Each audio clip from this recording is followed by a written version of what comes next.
to quarters.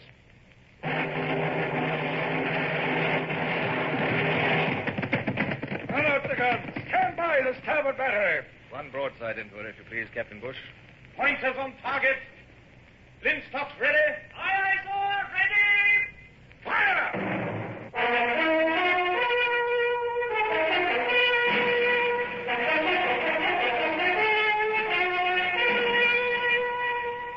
Presenting Michael Redgrave as C.S. Forrester's indomitable man of the sea, Horatio Hornblower.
It may seem absurd now that I should have dreaded a return to England.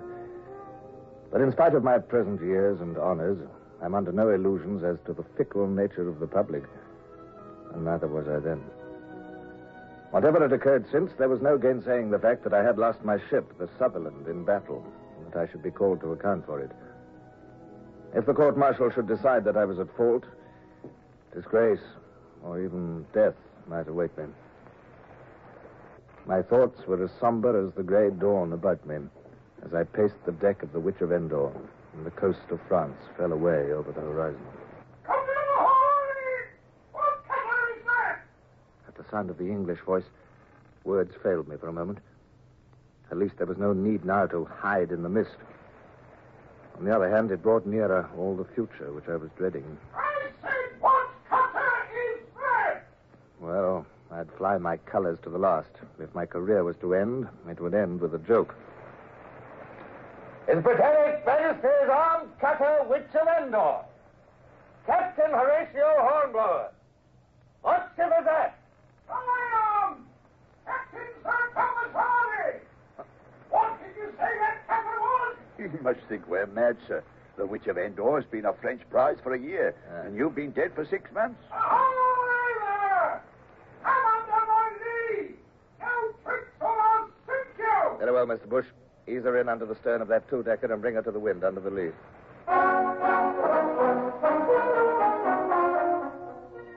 As the boat bore me to the Triumph's side and I stared at the familiar beauty of a ship of war again, the two yellow streaks along her sides, checkered with gun ports, the pennant at the main, the hands on her deck, the red coats of the Marines. Stand by the foresail. As I heard the distant voice of a boatswain roaring at the seamen, all the familiar sights and sounds of the Navy in which I had grown up, I was hard put to it to restrain my emotion.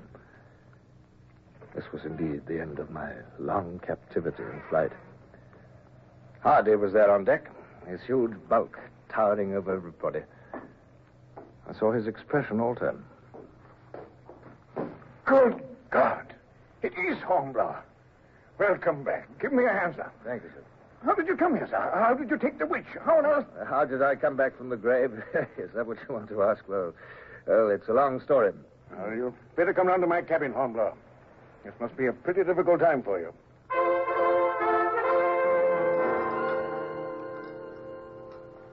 Didn't you know Leighton was killed? No. No, don't worry about me. I've heard nothing for months. Yes, he died of his wounds at Gibraltar. Oh, I see. Have you heard anything of my wife? Well, I remember reading that she was awarded a civilist pension by the government when the news of your death arrived. No other news, Hardy? there was a child on the way. Oh, none that I know of. But then I've been 4 months on this ship. I wouldn't hear anything.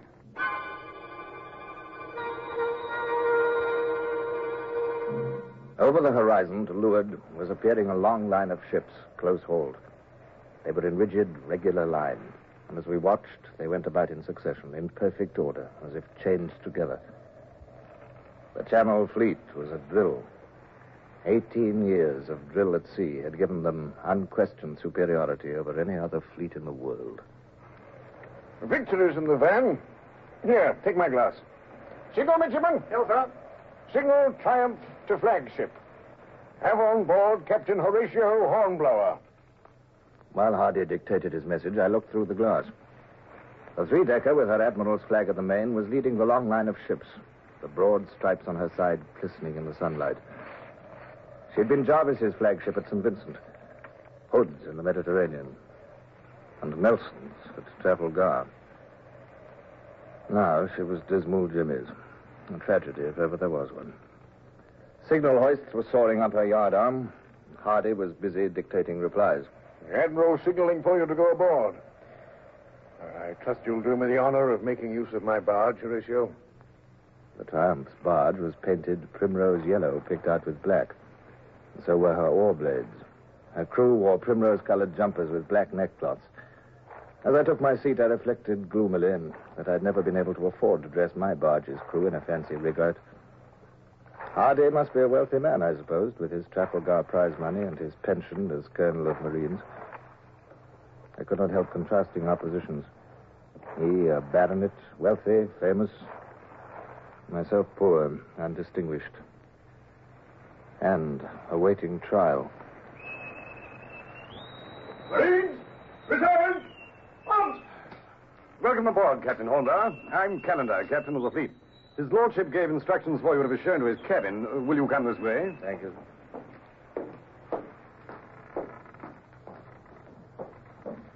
I don't suppose you remember me, but I was first lieutenant on the Amazon when you were in the Indefatigable. On the contrary, I remember you very well. In fact, there was a certain boat drill at Portsmouth. Oh, you remember that, do you? Very well. Well, I'd only been first for a week then, and I had to throw my weight about on somebody. Oh, here's his Lordship's cabin. Thank you. Will you make yourself comfortable while I tell him you're here? Lord Gambier's cabin was not nearly so ornate as Hardy's had been. The most conspicuous item was the big brass-bound Bible on the table. I sat down on a cushioned locker and stared gloomily out of the stern window. The next hour might easily decide my whole fate.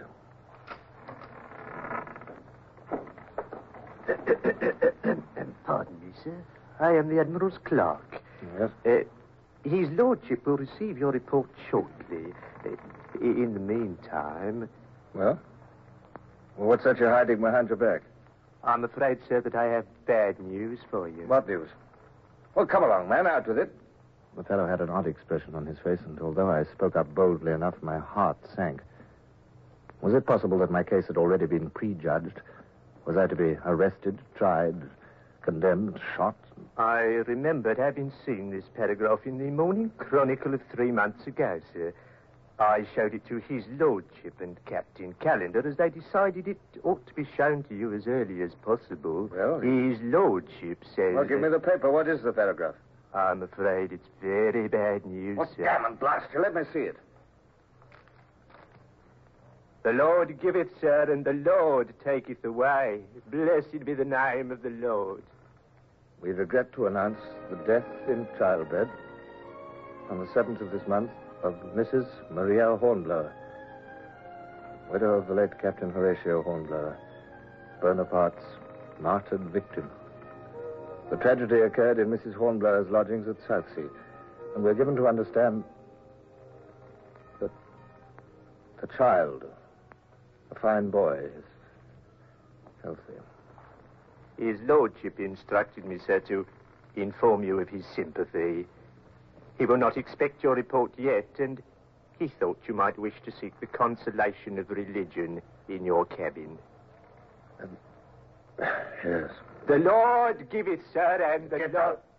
Get out, dear! Go on, get out!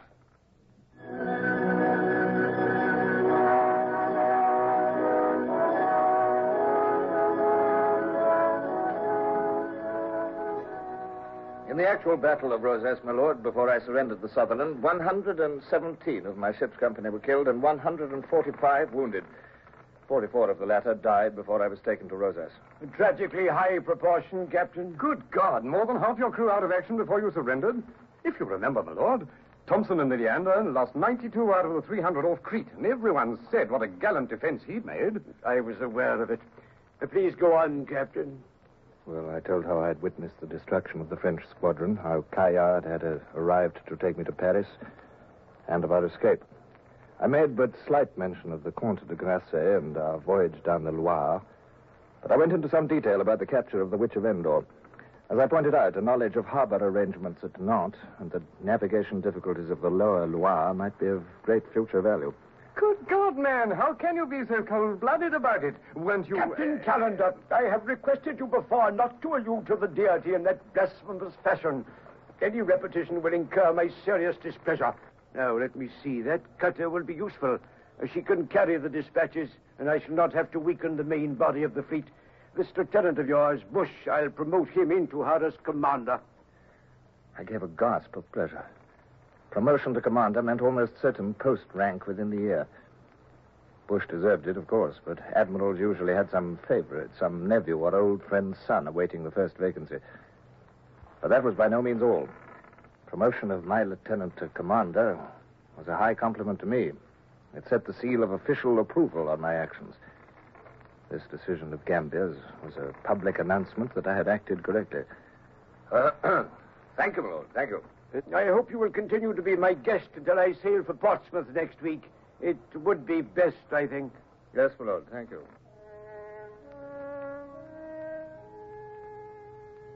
But however delicate the allusion, I knew that the last remark was a reminder of my position and that I was technically under arrest. By old established custom, I must be under the supervision of an officer of equal rank while under arrest. There could be no question of being sent home in the Witch of Endor.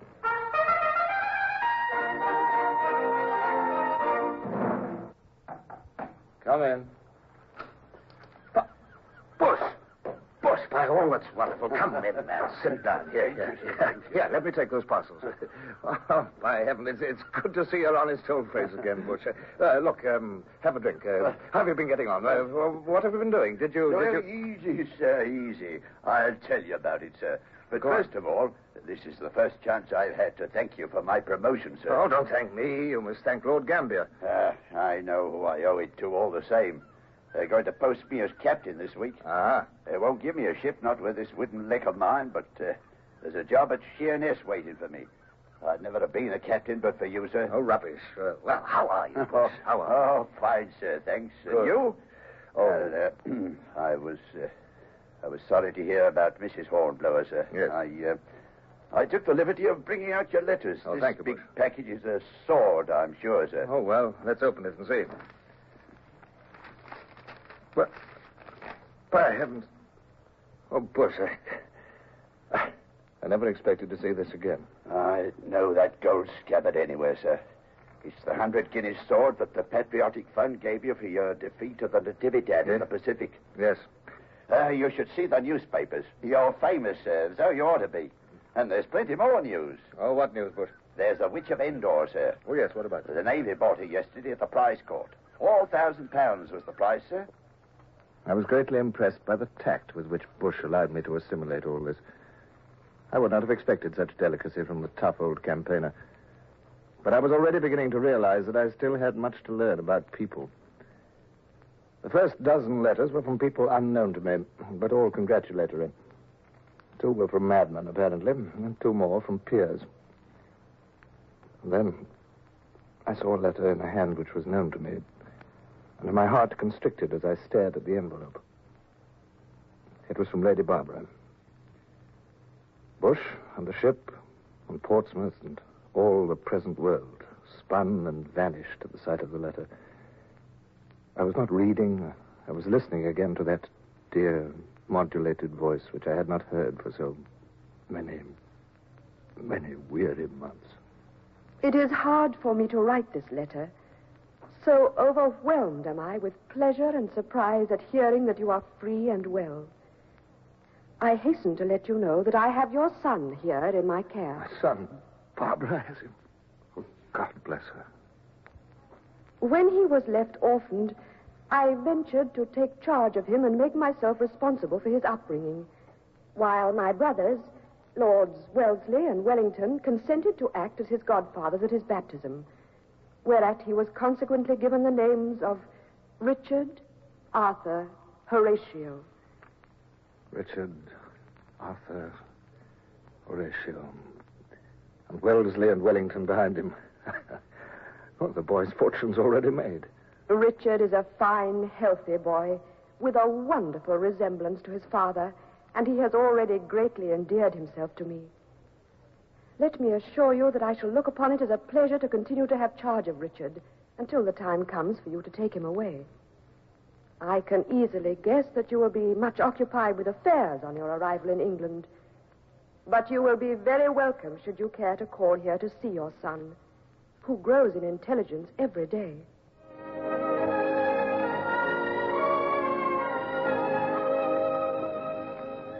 Up to this moment, I'd hardly thought about the child. My paternal instincts had not been touched by a child I had never seen.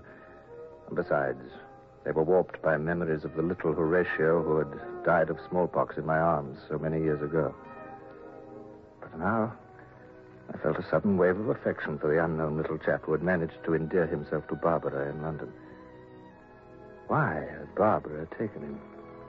Was it because, widowed and childless, she had sought for a convenient orphan to adopt him? Was it that she still cherished memories of a Captain Hornblower, whom at the time she believed to be dead? Time stood still while I stared at the letter and wondered. Bush was saying something. I tore myself back to the present with an effort. Sorry to interrupt, sir. Oh, yes, but, they questioned me at Whitehall, and I thought you ought to know. What? They're calling me in evidence at the court-martial, sir. The court-martial? For a few wonderful moments, I had forgotten that threat hanging over my life. The court-martial. If that were to go against me, not all the sons or lords and ladies in Christendom could help me. It was more than my life at stake. It was my reputation, my honor, my whole future.